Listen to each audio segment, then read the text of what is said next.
Good morning class. Next chapter number 20 है miscellaneous features of फॉर्ट्रन 90। तो इसमें क्या है, आपके पास कुछ एक्स्ट्रा फीचर्स जो भी होते हैं हमारे पास वो इसमें बताए हुए हैं कि जैसे आपने काइंड यूज़ किया था, ठीक है, उससे अलग भी और भी इसमें फीचर्स बताए हुए हैं इसके। तो लर्निंग ऑब्जेक्टिव देखो, use of kind specification in declaring real के लिए मैंने आपको बताया था, इंटीजर्स के लिए बताया था, एंड करेक्टर्स डाटा टाइप के लिए हम काइंड स्पेसिफिकेशन कैसे यूज़ करेंगे, intrinsic data type complex in Fortran 90 complex कैसे यूज़ करोगे, definition and use of where, एक वियर स्टेटमेंट होती है इसमें, ठीक है, एरे के ऊपर हम उसको यूज़ करते हैं, वो कैसे यूज़ करेंगे, और नेमली स्टेक स्टेटमेंट होती है, इसको कैसे यूज़ करेंगे, ठीक है, ये एक्स्ट्रा फीचर्स हैं इसके। तो देखो इसमें हम यहाँ से स्टार्ट करते हैं काइंड स्पेसिफिकेशन फॉर रियल्स। तो ये पहले भी आपको बताया था, काइंड में सेम वही कंसेप्ट है।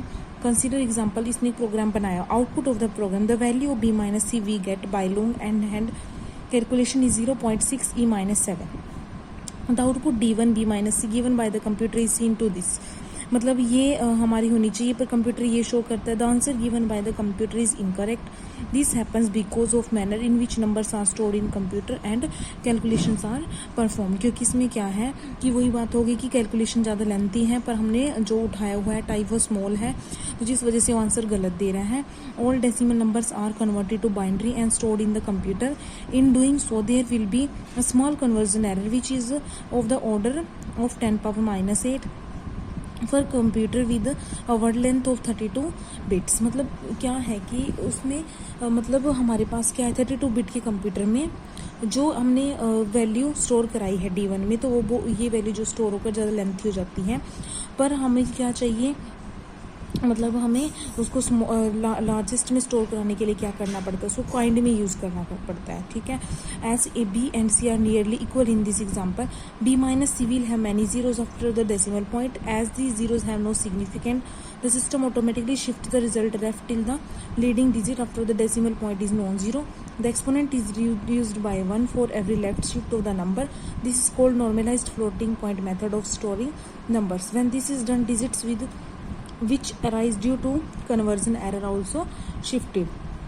This instead of giving this as answer the computer gives, मतलब उसने क्या किया, इन जीरोज को हटाकर उसमें ऑटोमेटिकली आंसर को मतलब गार्बेज वैल्यू उसने रिटर्न कर दी.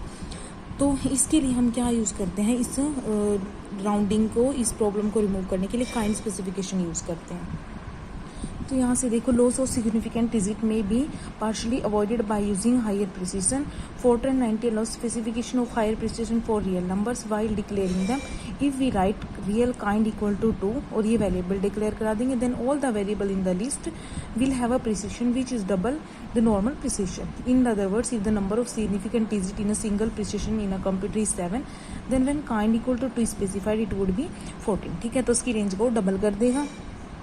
Fortran 90 has left the definition of precision to the computer vendor. Thus, the number of digits in double precision is processor dependent, and one must study specific manual of Fortran 90 processor being used. ठीक है, तो ये same आप वहाँ वो वाला concept भी लिख सकते हो कि डबल इससे हो जाती है आपकी वैल्यू, ठीक है. उसके बाद यहाँ से देखो, अभी एग्जाम्पल नहीं करना आपको, पहले देखो precision higher than 2. For example real kind कि हम हायर देन 2 प्रिसीजन भी यूज़ कर सकते हैं. Will use quadruple precision for ABC, मतलब वो क्या करे, इसको 4 टाइम्स कर देगा उसकी रेंज को. फॉर ABC रियल कांस्टेंट में also be specified to have a higher precision, ठीक है. उसके बाद आपको करना है, ये कुछ नहीं करना है, जो मेन पॉइंट है वो आपको बता रही हूँ, ठीक है.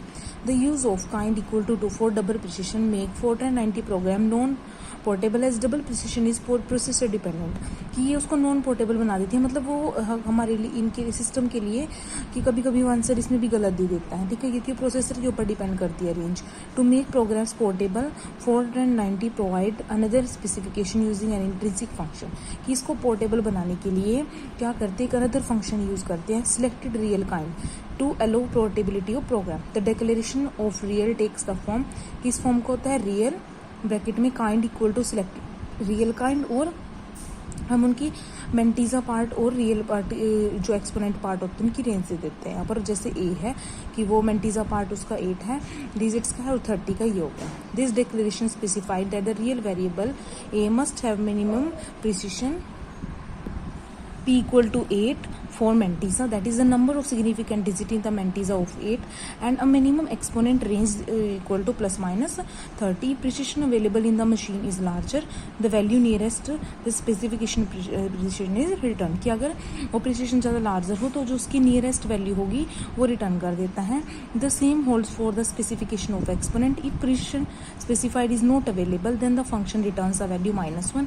कि जैसे हमने प्रिसिशन नहीं दिया इसमें, जिस एक्सपोनेंट के लिए मैंने ये दिया है 30 होनी चाहिए रेंज, तो वो क्या करेगा, अगर मैंने कोई पर्टिकुलर प्रिसिशन नहीं दी है इसके लिए तो वो -1 रिटर्न कर देगा. अगर रेंज नहीं दी है तो -2 रिटर्न कर देगा. अगर दोनों ही नहीं दिए हैं तो -3 रिटर्न कर देगा. ये ऑटोमेटिकली सिस्टम जो आपका रिटर्न कर देता है. वन में use a parameter declaration to make kind specification case to change. For example integer parameter real 16 एक पैरामीटर की फॉर्म में भी हम इसको यूज़ कर सकते हैं. जैसे मैंने पैरामीटर बना दिया इस वेरिएबल को, उसमें मैंने क्या किया, सिलेक्टेड रियल काइंड टाइप का एक ये उठाया उसको, और इसको मतलब इस टाइप का उठाया मैंने. तो real kind equal to this ABC, ये तीनों वेरिएबल इस टाइप के आ जाएंगे. तो ऐसे भी आप उठा सकते हो किसी वेरिएबल्स को. An inquiry function kind may be used to find the actual precision and range allotted to the processor. Thus, if we write kind of A, the precision and range of A will be returned. कि अगर हमें उसकी range find out करनी है, उसका precision मतलब P और R दोनों फाइंड आउट करने हो, तो हम काइंड लिख के उस वेरिएबल के आगे लगा देते हैं. ये फंक्शन होता है. तो ये क्या करता है, उसका प्रिसिशन और रेंज दोनों में रिटर्न कर देता है. ठीक है. Next kind specification for integer and character में क्या होगा कि the number of digit that can be stored in integer variable name depends on the word length of machine. For a 32-bit word length machine it is -2 power 31 to 2 power 31 -1. कि integers के लिए ये range होती है which is around 10 digits. If a lesser number of digit is requirement में declare. अगर हमें कम digit चाहिए हो तो हम क्या कर सकते हैं, integer kind equal to 5i. भी चलो 5 digits of integer to store in I. वो क्या करेगा, सिर्फ 5 डिजिट्स को स्टोर करेगा, मतलब प्लस की 999 से माइनस की 999 तक. वन में parameterize in this case also by writing. और हम पैरामीटराइज भी कर सकते हैं उसको, मतलब है नेम्ड कॉन्स्टेंट भी बना सकते हैं. जैसे इंट 5 मैंने बनाया, सिलेक्टेड इंटीजर काइंड 5, तो इन इस टाइप का मैंने आई उठा लिया. लॉन्गर इंटीजर में ऑल्सो भी डिक्लेयर्ड. हम इससे बड़ा भी, जैसे मैंने यहाँ 5 डिजिट का लगाया था तो मैं 16 डिजिट का भी उठा सकती हूँ, जिसमें क्या होंगे 16 डिजिट स्टोर हो जाएंगे. ठीक है. उसके बाद करेक्टर के लिए भी the type of characters allowed is left to computer compiler developer if Devanagari script is implemented in particular Fortran 90 processor. One में राइट, तो हम उसके लिए भी कैसे लिख सकते हैं, जैसे करेक्टर लेंथ 30 का काइंड देवनागरी, मतलब उसमें स्क्रिप्ट के ऊपर हम काइंड देते हैं कि मैंने ये उठानी है और नेम में मेरी ये डलेगी. In which case Devanagari characters are stored in name में क्या होंगे, देवनागरी करेक्टर स्टोर होंगे. Again such programs will be portable only between processor which have implemented Devanagari script.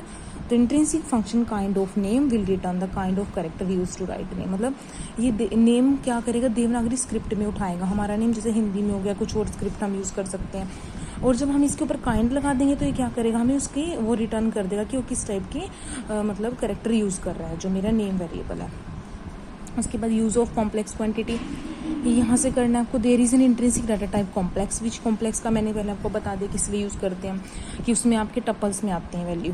Which can be use to declare complex variable. A number of intrinsic function with complex argument और also available. In mathematics the complex number is defined as X plus iota Y से हम define करते हैं, जहाँ पर x और Y real numbers होते हैं, आयोटा रूट -1 होता है. Complex number may also be written as x, y, where the first component of the pair is taken as real part. And the technique used in Fortran 90 for some example of constant. ये देखो pair में जो है ये सारे क्या है, complex type के उठाए हुए हैं. Complex variable name is one in which a complex number में be store. The rules use to name variable is same as that use for the identifier in Fortran 90.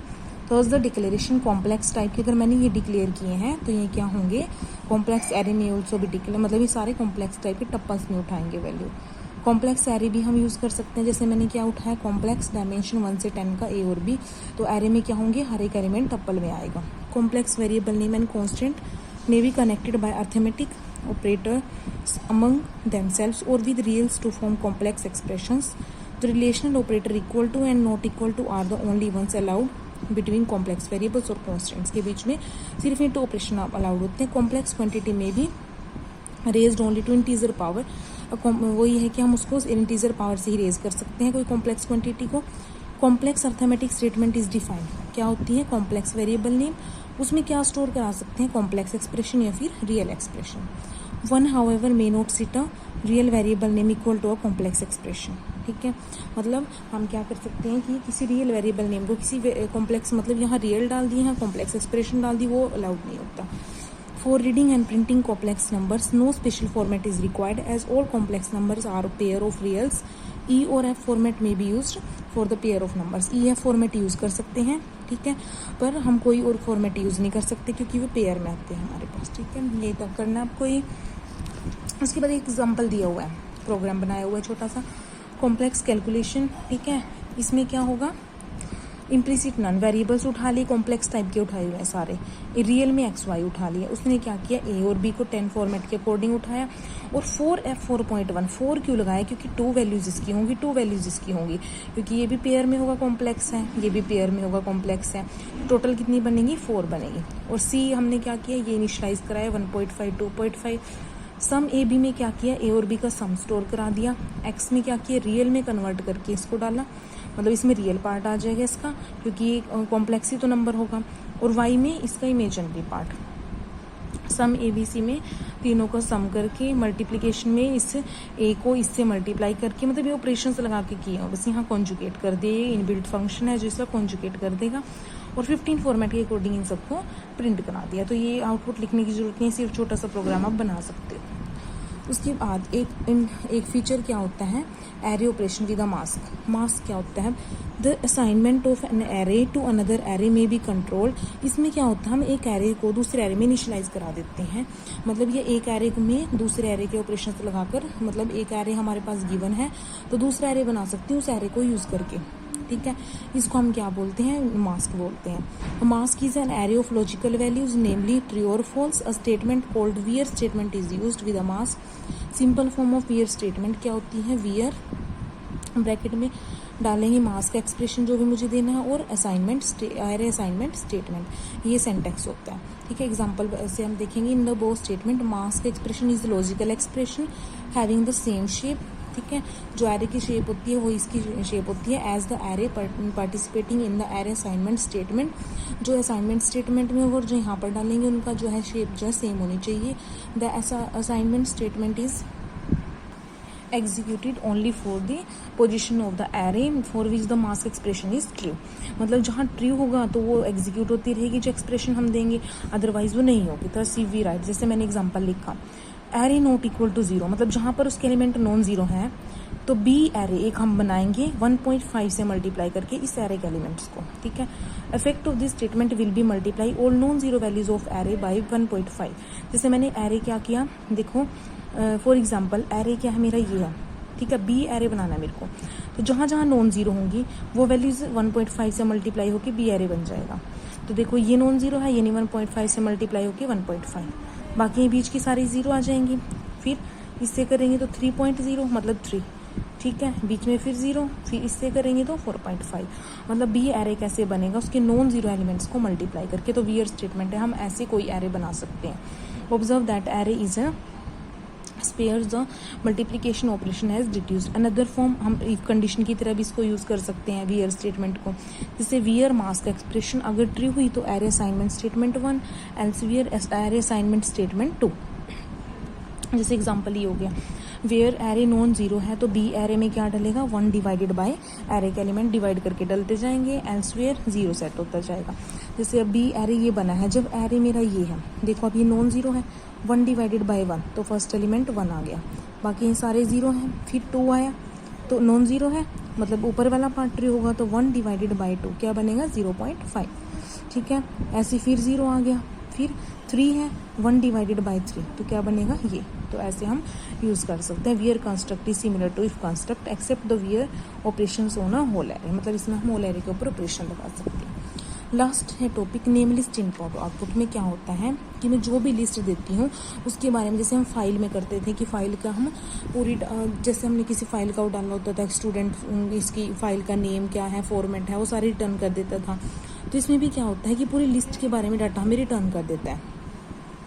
If a group of variables are to be input together, perhaps many times we can use one name for this list and use this name instead of specifying the individual variable names.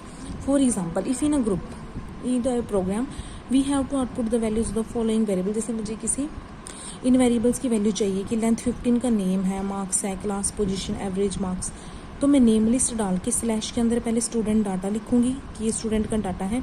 उसके बाद जो जो भी data चाहिए, name चाहिए, marks चाहिए, class position, average marks, and use the statement write star comma name list equal NML equal to जो मैंने दिया है डाटा, हम ऐसे यूज़ करते हैं। तभी हमें क्या करेगा, इसके बारे में हमें जो जो भी पूछा हुआ है हमें रिटर्न कर देगा। Which will output the value of all the variable specified in the name list as corresponding to student data.